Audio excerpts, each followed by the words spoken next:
Hi there, you're about to watch my interview with Karin Weekes, recorded in 2016 at HavenCon. Karin's an editor who worked on the Dragon Age series of games, among many others. We talked about her work to improve representation, diversity with queer characters and storylines in the games, everything from romance to friendships to adventures and more. So, without any further ado, here is my full interview with Karin. My name is Karin Weekes, and do you want me to tell you where I work and the bio and all that stuff? Or? Yes, please. Okay. I work at BioWare up in Edmonton, Alberta, Canada. I have worked there for just over 10 years and worked on projects such as Mass Effect 2, Mass Effect 3, Dragon Age, Origins 2, and Inquisition, Star Wars The Old Republic, and I'm working on Mass Effect Andromeda right now.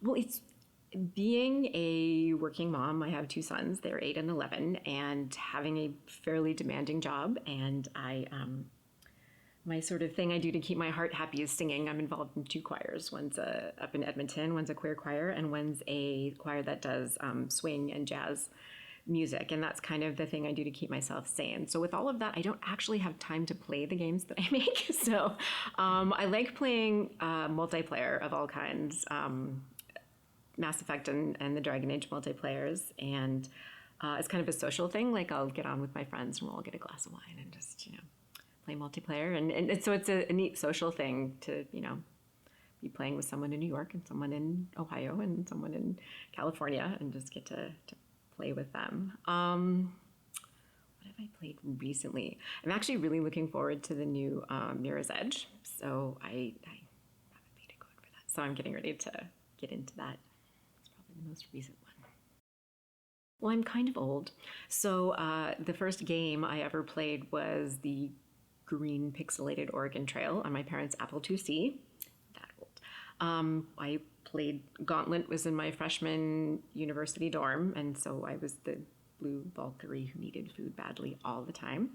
In high school at lunch, we'd go over to the Pizza Hut and play Centipede and Miss Pac-Man and that kind of thing. And so, yeah, consoles sort of came out after I had moved away. Sadly, Leisure Suit Larry was the first PC game that I played. Make of that what you will. It was a character building experience. But I kind of got back into it when I was in grad school. And the first BioWare game I played on PC was Knights of the Old Republic, in which I ran around in my underwear for like 30 minutes because I couldn't figure out how to put my armor on. So I got there eventually, but more of my gaming experience started out, I was in theater and musical theater, and so my theater friends did a little bit of LARPing, and I totally didn't understand all of like the stats and stuff, and looking back, the DM was remarkably gracious to me because I was like, yay, we're dressing up like vampires and drinking wine, woo! But that was sort of, once I kind of got the hang of that, that was more of my first actual gaming experience, and then working at BioWare sort of filled that out. Oh, so LARPing is like playing Dungeons and Dragons or another tabletop game like that, but you dress up in costume and sort of embody the characters. And so rather than sitting at a table and explaining what your character does, you get up and dramatize it and are very silly and drink a lot of wine sometimes. But it's fun. I love costumes. I love cosplay. And so I sort of went into it not realizing that sometimes other parts of the community go, oh God, LARPers. So I was I didn't know any better. So I just went, yay, let's dress up like vampires and go. My friend was like, hey, we're running a game. And so he sent me the book and I read it and I was like, that's cool. Yes, I want to be a Bruja so I can wear leather and punch people because, yeah, that sounds amazing. Totally a short person's disease. And so she like showed me the stat sheet and had me read through it, and I kind of didn't get it the first time. So it was, I think, a slow process. But it was friends that I'd known for a long time, so it was more casual getting together with them, and then slowly and patiently he would explain to me sort of what we were doing and why I was rolling the dice and what that meant. And he was really very nice to me. I was lucky. It was friends in New Mexico that I had gone to high school with, and then college, and so it was other theater nerds. I'm trying to remember. So Vampire the Gathering was mostly what we were doing. And so that was several versions of that. And then I didn't do it for a while. But then when I went to grad school, that's where I met my husband, and he was like the dungeon master extraordinaire. And I remember playing with him the first time when one of his friends he'd grown up with. And I wanted to be a bard or something musical and flitting through the woods. And so we come upon our first group of enemies, and his friend is like, okay, gathering the attack. And I'm like, well, why don't we just talk to them? Like, we don't know that they're going to fight us. And his friend was like, oh my God, you brought a girlfriend. It was like totally that stereotypical girlfriend thing. But again, they were very patient with me. And yeah, once I got the hang of it, it was really fun. And being a word person actually was one of the first times I actually found use for math and adding and any of that. And so it was more with him and his friends that I kind of really got into the mechanics and statting up characters and stuff like that. Yeah, well, I mean, he was into it a lot more than I was. We actually met in a singing group. He was singing too, so we sort of started with that. Yeah, and then it's all the nerd streams start colliding, and yeah. So it was funny. So yeah, I LARPed. I get it, and I didn't get it to the level that he got it. But yeah, it was a fun thing that we did together, and a way for me to meet his friends, and so it was a fun social thing that we did just to kind of. So I have always been fascinated and interested by creating another persona, whether it's another persona that's completely different just to experience that, or I'm a chameleon kind of person. I shift around and I like doing different things, and I will take a class and get really interested in something and then find something else I'm interested in and move around, and I don't like feeling boxed into a corner and only identified as there's this one facet of me and that's it.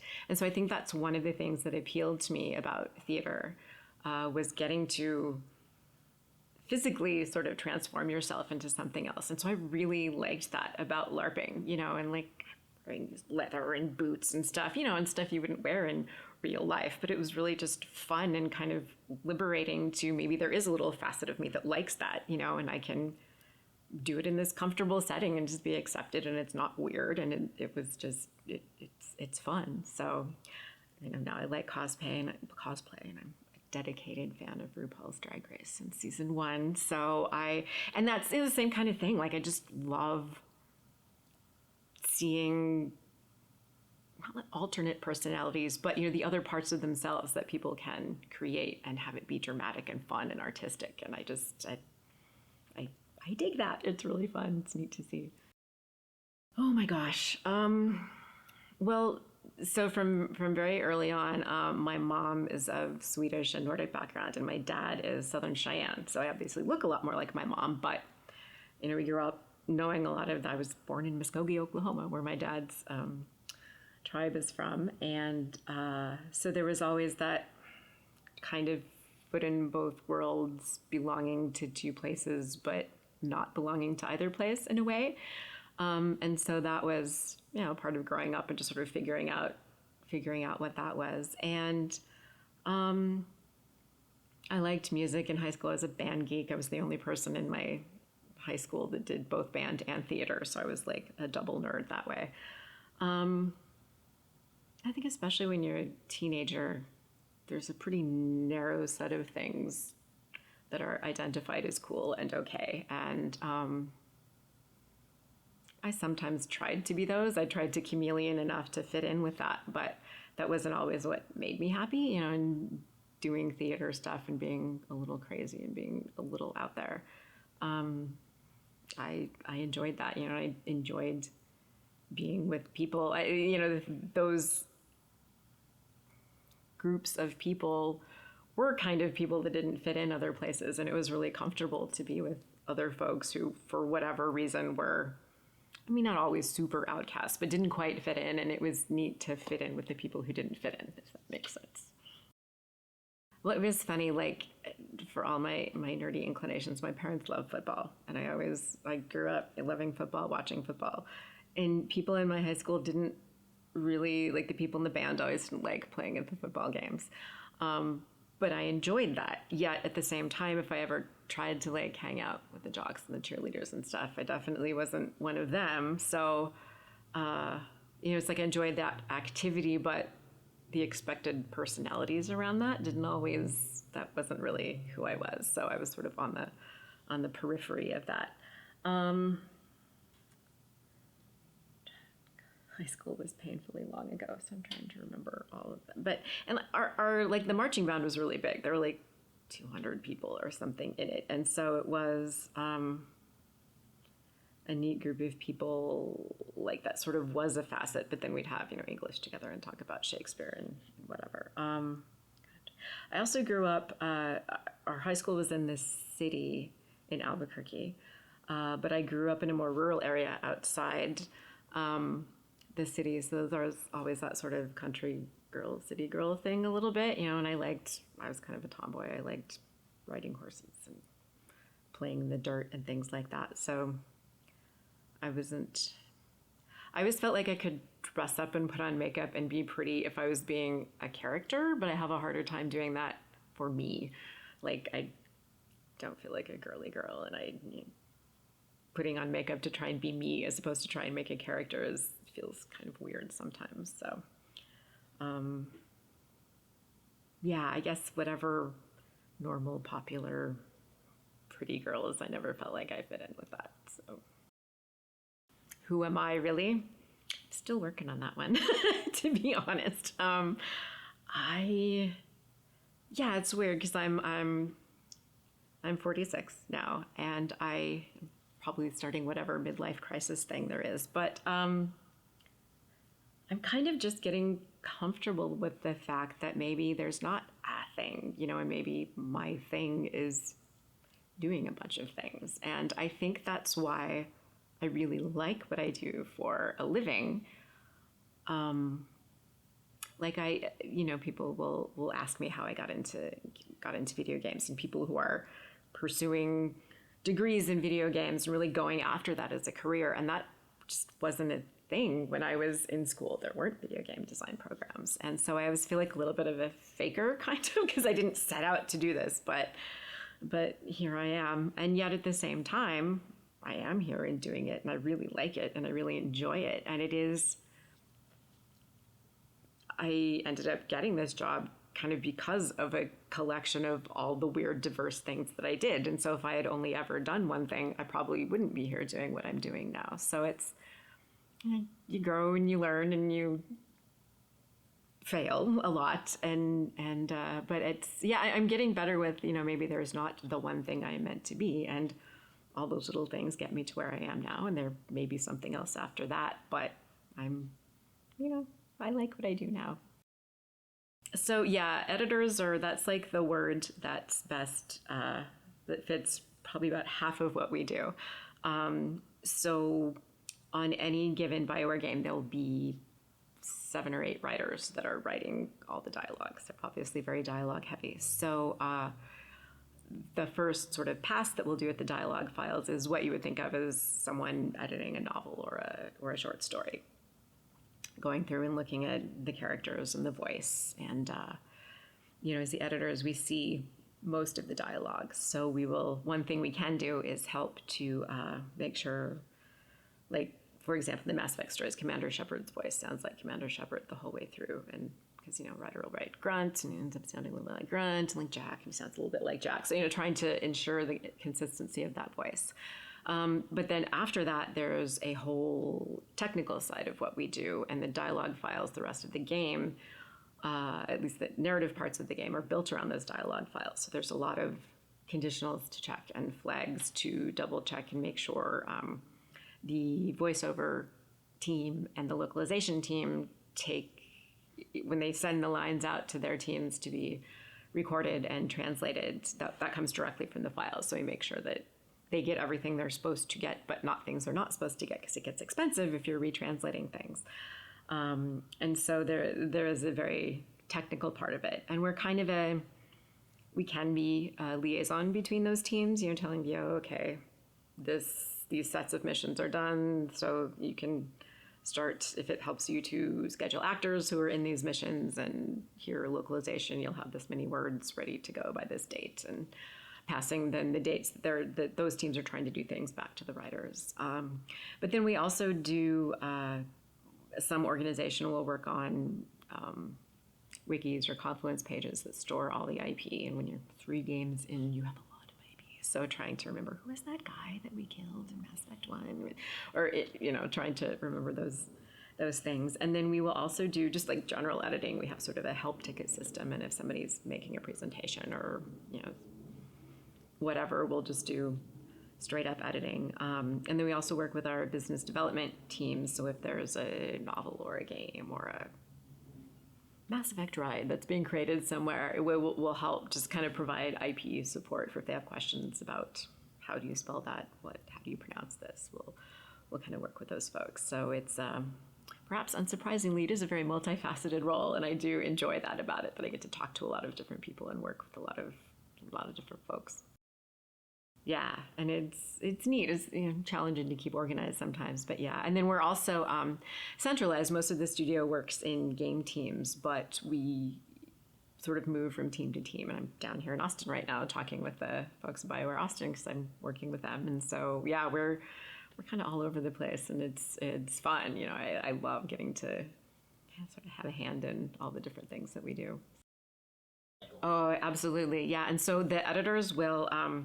We'll sort of pair ourselves with the writers. Generally, the writers will work on for the critical path, it'll be split up into various missions. And so a writer will write a particular mission, but they'll also be responsible for a character. So like in Dragon Age Inquisition, there's a writer who works on Iron Bull and one that works on Sarah, and sort of from the beginning is conceptualizing and writing that character. And so the editors will team up with those people accordingly. So like I worked with David Gator on Cassandra. And so it's neat, getting to see that evolution from early on, or see Cassandra change over the course of several games and talk to Dave and see, where he's going with that character, and then help, look out for ways that I can help support him in doing that. And yeah, it's your babies, and then they get out and people are playing them and they're cosplaying at them. And it's just like, yeah, cosplaying them, and it's very cool. But yeah, it's very personal. It does feel like my kids a little bit to see them. Yeah, it's again hard to pick between my children, but I like the troublemakers. Like I loved Iron Bull. Was my husband wrote Iron Bull, and Iron Bull was interesting because as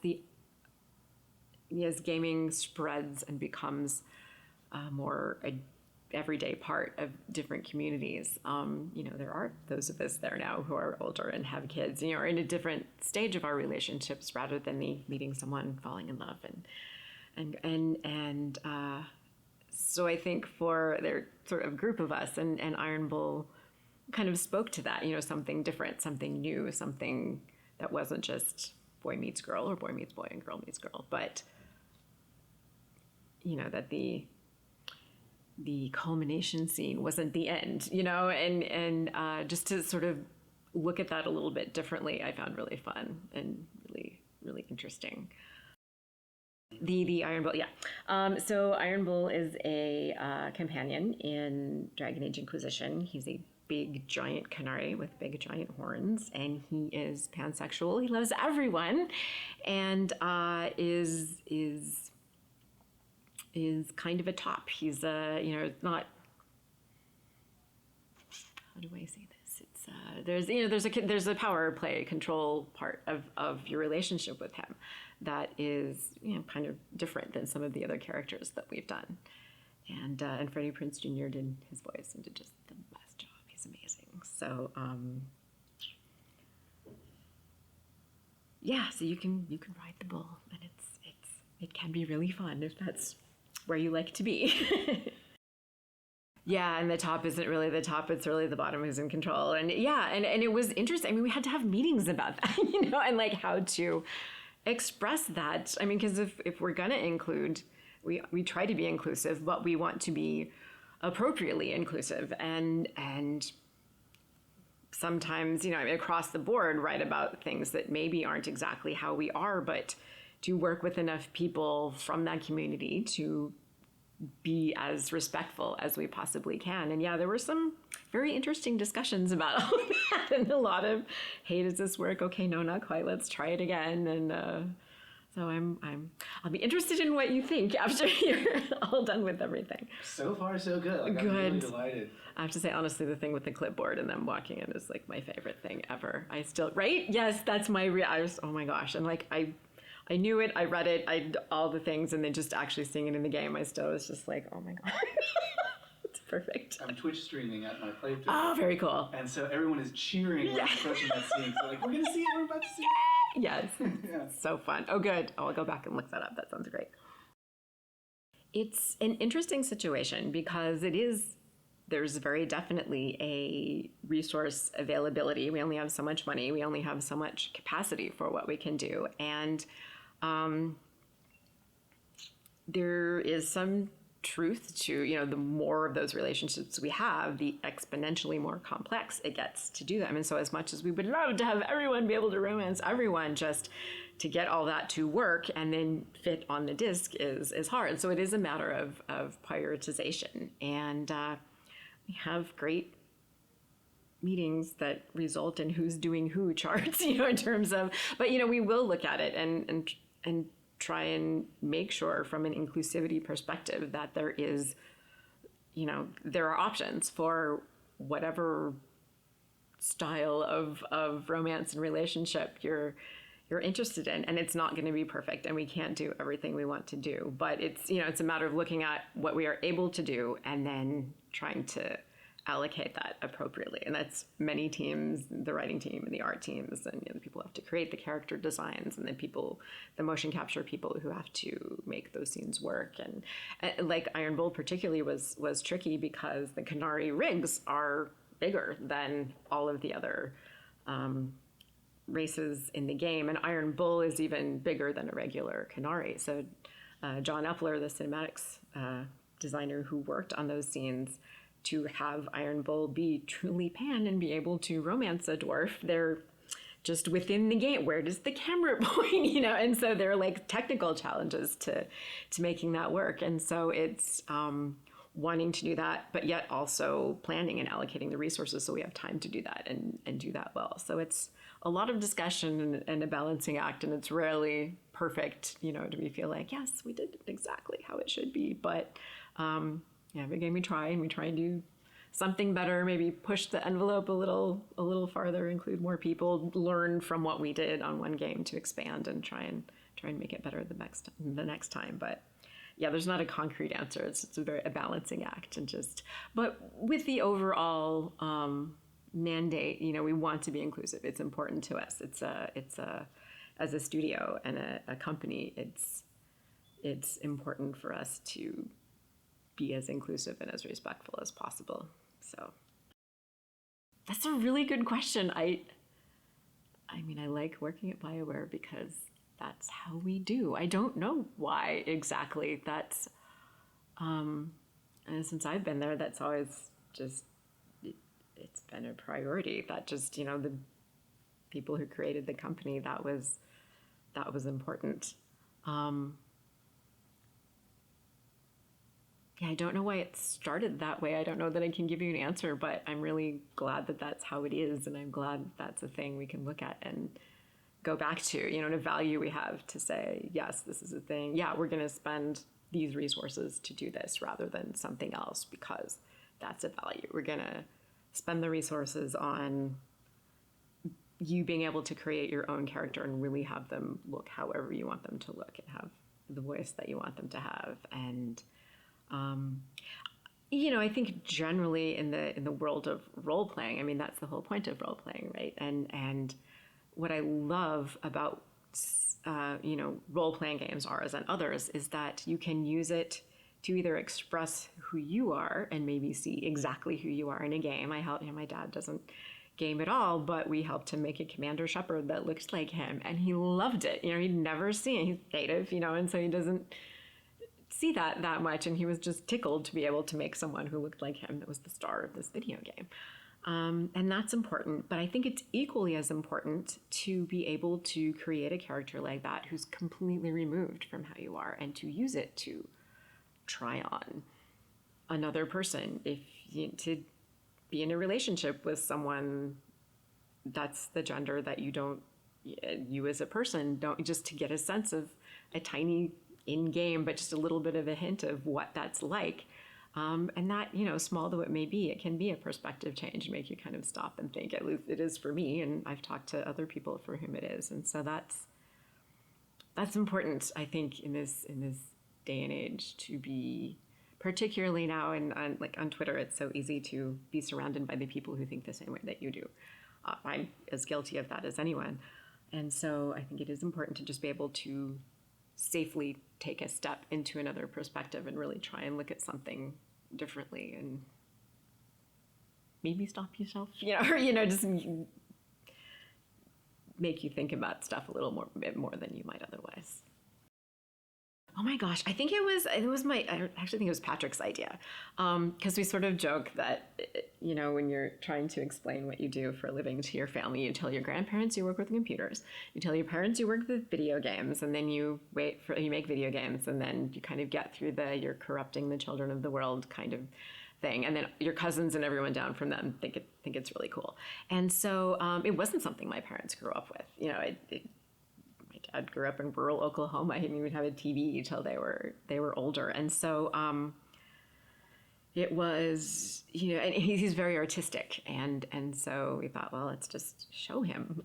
And we realized too, if you didn't necessarily grow up gaming with a controller or with the WASD on the keyboard, it's not comfortable for you to do that. And so doing that with him was a really cool way to sort of show him, let him see what we really do. And, because he had his idea of it, but you don't know what it is until you see it.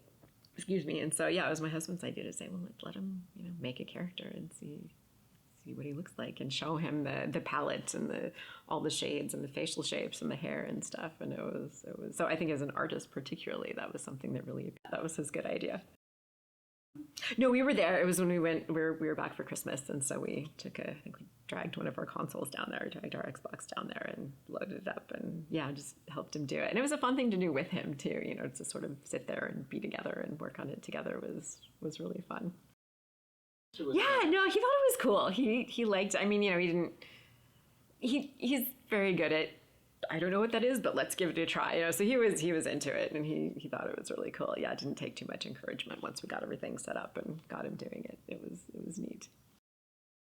Yeah, it was cool. Yeah, it was, and he's really good at that. He has a much better artistic eye than I do. And I was like, wow, that really does look like you. I don't know how because I can never make anyone who looks like me. It's never quite right. And he just nailed it the first time. I was like, okay, good job, Dad. That's pretty awesome.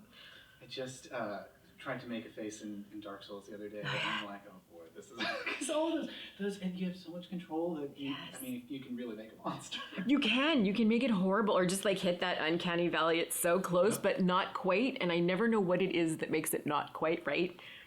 I played really well, and even longer ago, embarrassingly far into Dragon Age 2 before I had to quit and start over because I couldn't deal with the bangs that I had on my characters. Not okay.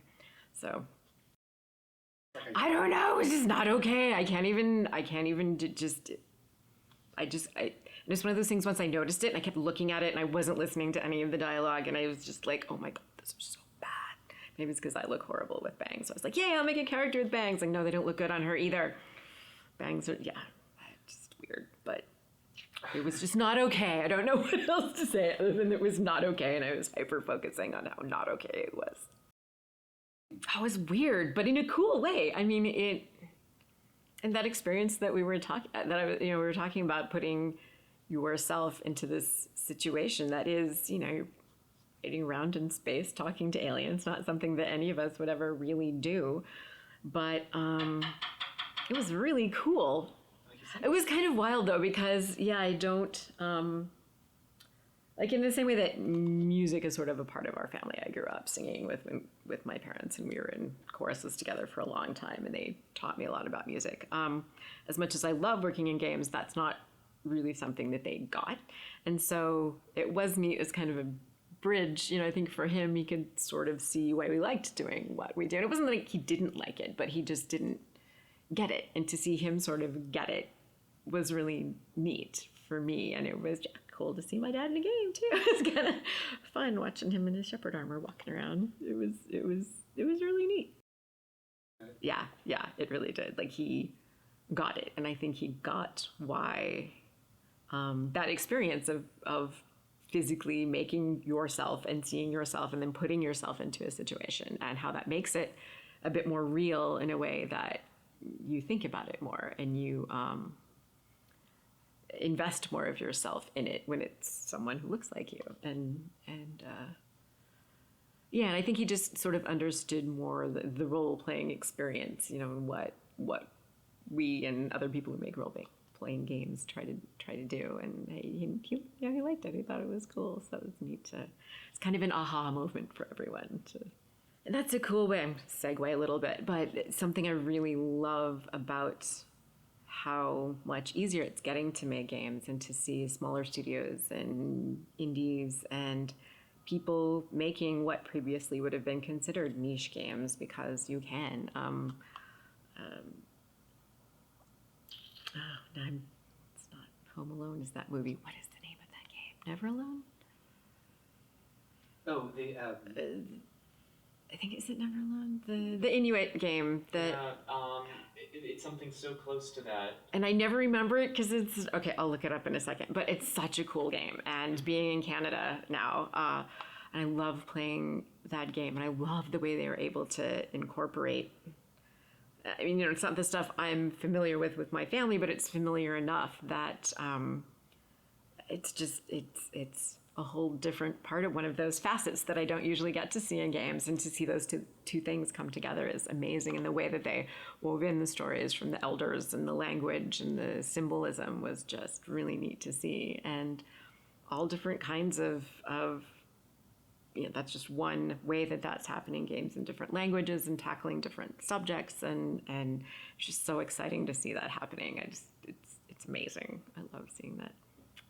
Revolution is probably a strong word, but I love to see all the different ways people are able to be creative and express those different facets of themselves is really neat. Oh my gosh. I usually do the first one and I try to make me and I fail and I make horrible bangs and it's sad. I'm kind of all over the place, which is probably not surprising. So we test the games a lot, and especially from a narrative side, the writers and the editors will split up playthroughs and okay, you're going to be a rogue who's this race and chooses this thing, and just to sort of test to make sure all the things that are supposed to happen correctly. So I did everything but a Canary female so I could have my romance Iron Bowl Canary for my at-home, out-of-the-box playthrough. So I made this very sassy Canary lady. She was very sexy and had red lips and big shiny horns. And then I ran into Sarah, who has a thing for Lady Canary, and she giggled and she was adorable, and I threw over the bowl to go romance her. And I knew all of it, and I was helpless. What was it about that relationship? Oh my God, I don't know. She was just so cute because every time, I was not Sarah's editor, so I saw some of her conversation, but not all of it. And her voice actress was amazing. And I hadn't seen that part before, and I hadn't heard how she was, and I saw a lot of kind of smart alecky Sarah, but I hadn't seen cute, adorable, smitten Sarah. And it just worked for me.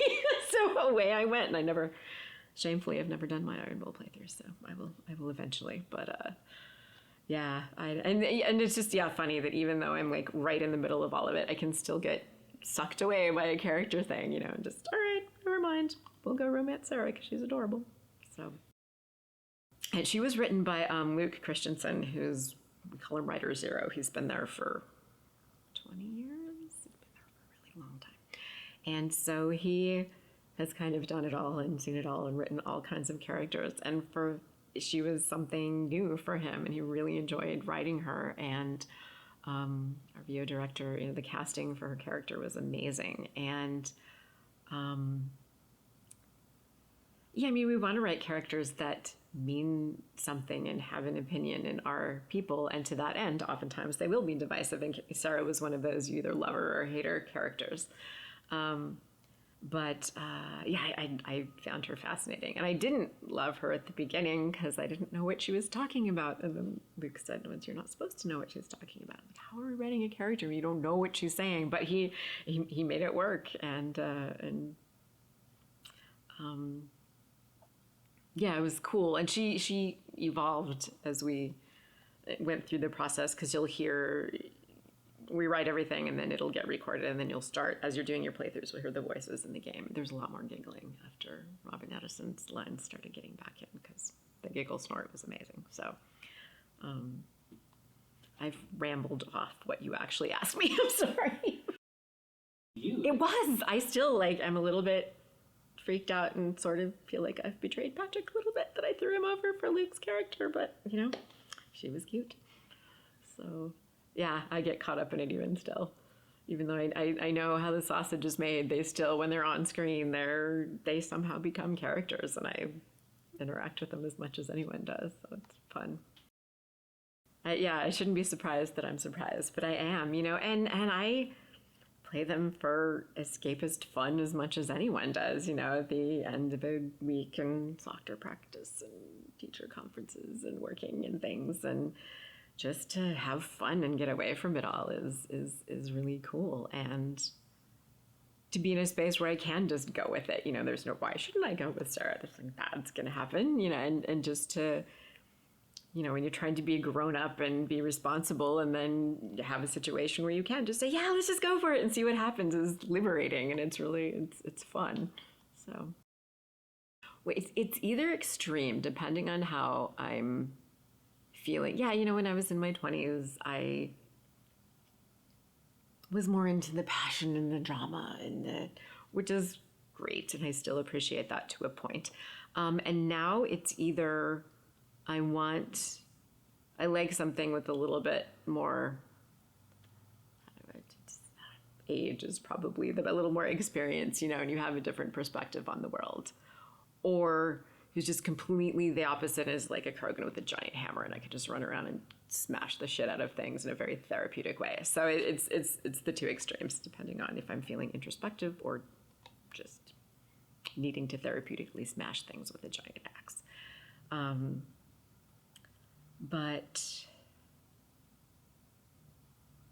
I'm at a place in my life where I appreciate the downtimes more, and life is so busy, and I like being at home reading a book on a Friday night instead of, whereas when I was younger, I wanted to be out going to parties and doing things and going to concerts and shows and seeing stuff. And I don't not like doing that, but I think I have a new appreciation for those calm, more introspective moments in life. And so I think that is reflected in the characters I make more. They're a little more, they think and are, maybe hang back from stuff rather than jumping in the middle of the fray. And that's not something I've done previously. So that's interesting. I haven't really thought about that much till you asked me about it, but that's cool. Yeah. And that's, oh my gosh, I didn't even realize that till you said. That's so insightful. I'm gonna have to go think about that. That's very cool. But yeah, honestly, the two of them are probably those two extremes, and that's probably why they're the two that I was drawn to. I added Josephine. I love Josephine, but me personally, I'm not an ingenue. Not that I ever was, but I'm just in a different place, and so she's great and very well written, and I love her. But the ones that strike a chord for me are, a different type of character now. And yes, those very two that you just pointed at, either totally cerebral or totally not. It's very true. I think particularly for the kinds of games that we make, we don't make games for one kind of person. And I'm sort of a weird anomaly. If you look at the stereotype, old married lady with kids ain't who you think of as making your games, but I'm here, and I get our audience, but I get that our audience is also people like me, and I'm fortunate to work with a bunch of people who understand that, and we do try and look out beyond what is stereotypically thought of as, the target audience. And, I think particularly for the kinds of games that we make, we don't make games for one kind of person. And I'm sort of a weird anomaly. If you look at the stereotype, old married lady with kids ain't who you think of as making your games, but I'm here, and I get our audience, but I get that our audience is also people like me, and I'm fortunate to work with a bunch of people who understand that, and we do try and look out beyond what is stereotypically thought of as, the target audience. And I think you see it a lot of places, like the new Star Wars stuff coming out now. There's a lot more stuff marketed to women, and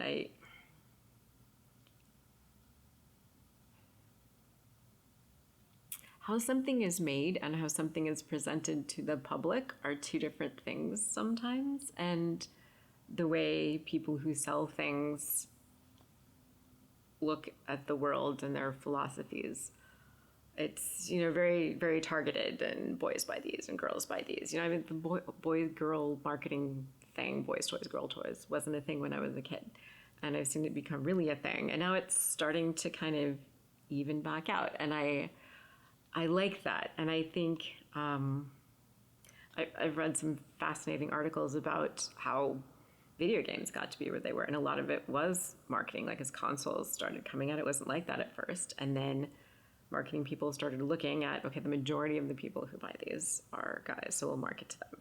And then it just became kind of a self-fulfilling thing, and girls didn't get them because they weren't marketed to them. And then by the time you got to getting to school and wanting to get into computer science, boys had all this experience with these consoles and girls didn't, so they got behind and they dropped out of school and weren't, or dropped out of those programs. And so it created this weird, almost artificial kind of construct as to who these are for. And that isn't true. You look at any data about video game sales, women my age make up a larger population of the game buying community than guys between 17 and 21. There's just more of us. But people are shocked when I say that, and no one believes me, and it's true. So it's good to make games that reflect all those different people. And yeah, we make games to sell them and make money, but there's more to it than that. And those are interesting discussions we have about, what's worth it, what's not, or that fear, if we make it like this, it won't sell. And it's not true. I mean, Dragon Age Inquisition did okay. So it's, and some of it's just, kind of pushing that and going, well, this is what we want to do, so let's see how it does. And then it does okay. And then when it does okay, that makes it sort of less scary for the next game. Well, okay, maybe. And because change rarely comes in giant leaps and bounds, and it's okay, well, this time we'll do this time we'll do that. It's a little bit, and I think part of it too, I love, and all of us love, being able to talk to people, get feedback from people. You are different than me. What can we put in a game that would appeal to you and make you feel included? And with Twitter and getting to go to conventions and talking to people, we can just have a lot more conversations a lot more easily than we used to. And we can say, okay, we're going to make this kind of character. I'm not a trans person. How do we make a character that is respectful of you, that makes you feel like this is a good thing? And, technology allows us to do that better, which is really a blessing. So once those conversations and those interactions start spinning up and moving forward, it can create a really good snowball. So I hope we keep rolling that snowball and making it big. Yeah. And it's what form did that come humbling, super humbling. So the character of Krem in Dragon Age Inquisition actually came pretty much out of a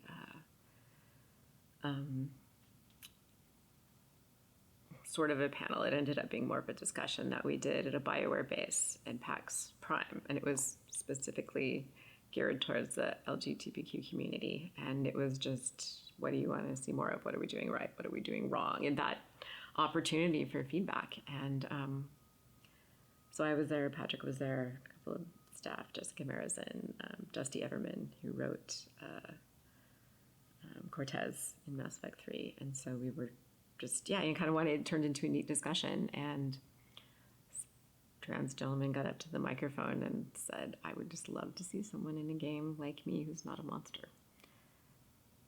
And we all just went, okay, this is something we can do something about, and that, we went straight to somewhere and got drinks and started talking about, okay, this is important. This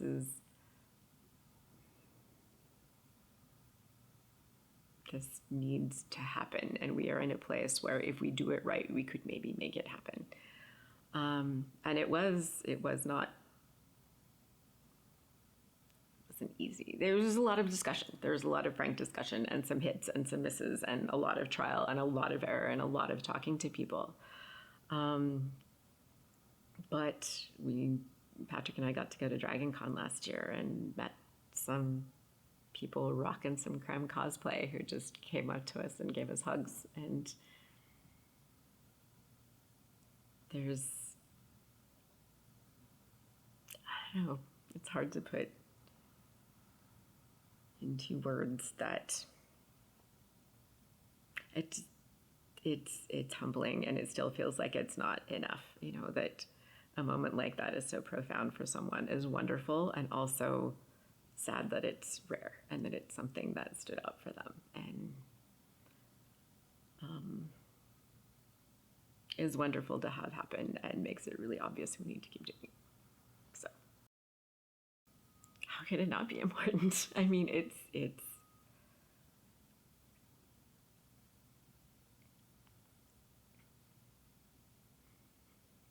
a person. They're a person. They're a person who's obviously not listened to sometimes for really stupid reasons. And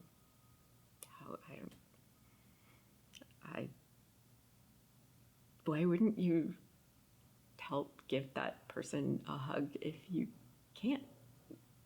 I'm not saying it right. I don't know. I don't know why it wouldn't be important. It is, and it should be. And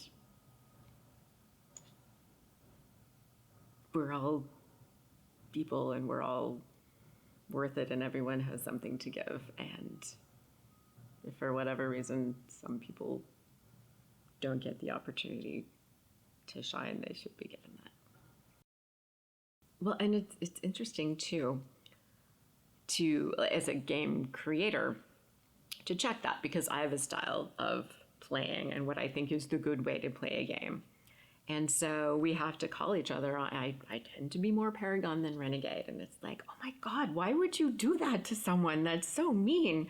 But to acknowledge that there are people that's their thing and that's what they want to do. And so I need to not judge and give that equal weight, and people who are Renegade need to realize that about the other side. And that's a good thing about so many people working on a game, is there are so many of us and so many of us that come from different backgrounds, and it's an environment in which it's comfortable to have those conversations, and we can say it is technologically impossible to make the most open world game that everyone can do everything. But again, just back to that, we need to try and keep ourselves aware of as many different perspectives. And that's a lot of kicking ourselves in the butt and a lot of realizing we've screwed up and made mistakes and we need to do it better next time. And a lot of feedback and a lot of frank conversations, and then just trying to balance, and like technically what we can do, and then something evolves, and we can work on the Frostbite engine made facial structure so much easier, and different facial types and skin shades and stuff. So just that advance opened up a whole new dimension of being able to create those characters. And even working on Crumb, it was like, well, our choices are male body or female body, male head, female head. Wow, this is super binary. How do we get to that place? And so then thinking about that the next time we do something, and that those little incremental changes help open the doors a little bit more. And so it's a process. It's not always perfect. It's rarely perfect. It's not perfect, but it's keep trying one step at a time, It's a really good question, and one I have asked myself a lot. So Patrick and I are going back again to GamerX this year. We're delighted to be invited to go back. And one of the organizers was teasing me in an email. It's like, wow, just get you to New York and you're like the queen bee of the queer cons. And I'm like, why is that happening? I'm not entirely sure. And there is a way, I think if there's a spectrum, Patrick and I are both kind of in the middle. But I have never had to come out. I've never had to talk to my family about. I wouldn't dream of trying to co-opt that.